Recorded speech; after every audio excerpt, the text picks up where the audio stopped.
A ver, ¿qué pensás de la barrera psicológica en las reservas del Banco Central de los 30.000 millones de dólares? Bueno, a ver, se ha generado, ¿cómo te puedo decir?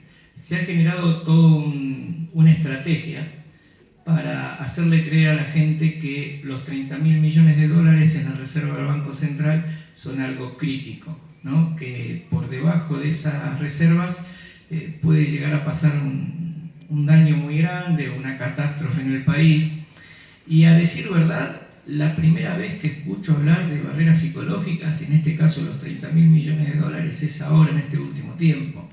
Argentina ha tenido reservas mucho más bajas de 30.000 millones de dólares y yo nunca escuché hablar de la barrera psicológica de los 20, de los 15, de los 10. Hemos tenido menos de 10.000 millones de dólares en la reserva del Banco Central y no se hablaba de barrera psicológica de los 10.000 millones de dólares. Por eso yo creo que sí, es importante que el Banco Central tenga muchas reservas, cuanto más reservas tenga mejor, pero me parece que se está estigmatizando el tema de los 30.000 millones de dólares como algo por debajo de ese valor, no sé, se puede llegar a venir una catástrofe y la verdad, nada más lejos de eso. Aparte es importante entender una cosa, que a grosso modo, para que la gente lo entienda, tenemos un gran ingreso de dólares en el país que son las exportaciones y fundamentalmente las exportaciones del sector agropecuario, en lo cual nosotros nos destacamos a nivel mundial porque producimos grandes volúmenes de exportación. Y cada vez que se vende en el extranjero una gran cantidad de productos agropecuarios, también productos industriales, pero mayoritariamente productos agropecuarios, hay un ingreso de divisas al país muy importante, lo que hace que las reservas del Banco Central crezcan. Hasta ahí vamos bien. Ahora, ¿qué pasa? Cuando el país empieza a llegar a un cuello de botella en cuanto a el otro sector que conforma la matriz productiva del país, que son las industrias en el 2003 tenían capacidad ociosa. A partir del 2003, en que se empiezan a generar puestos de trabajo, en que se empiezan a dinamizar un poquito las ventas, esa capacidad ociosa de las industrias empieza a ocuparse. Vale decir que si una industria tenía la capacidad, no sé, de producir, por ejemplo, 100.000 cajitas de fósforo y estaba vendiendo 60.000, obviamente tenía una capacidad ociosa de 40.000. En la medida en que esos 40.000 cajitas de fósforo se fueron demandando, porque la demanda fue creciendo, se fue llegando poco a poco a lo que se llamó un cuello de botella, que es que las industrias están trabajando a su capacidad máxima de producción. Cuando se produce eso, que las industrias llegan a su capacidad máxima de producción, pasan dos cosas. En primer lugar, hay un incremento de precios, producto de que se demanda más de lo que se puede ofrecer. Entonces, si se demanda más de lo que se ofrece, los precios suben. ¿Qué tienen que hacer las industrias? Que normalmente ya lo planifican con anticipación, ¿verdad? Las industrias tienen que incorporar nuevas maquinarias para aumentar su capacidad productiva.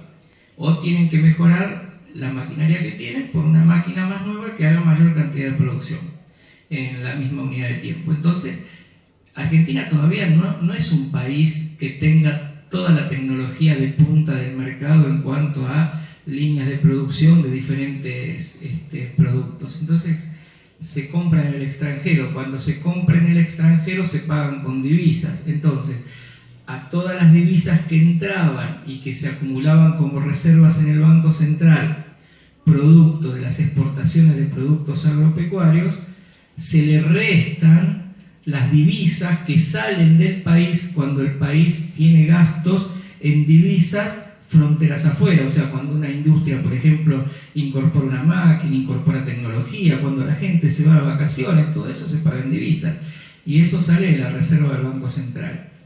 Si a eso le sumamos que nosotros hemos tenido un pico de generación de divisas muy importante, que es cuando en el mercado de Chicago los productos agropecuarios cotizaban, hay productos agropecuarios que todos recuerdan que cotizaba arriba de $600 la tonelada, y ahora esos productos están poco más de $400 la tonelada, o sea que esa caída en el precio en el mercado internacional ha hecho que el ingreso de divisa sea menor.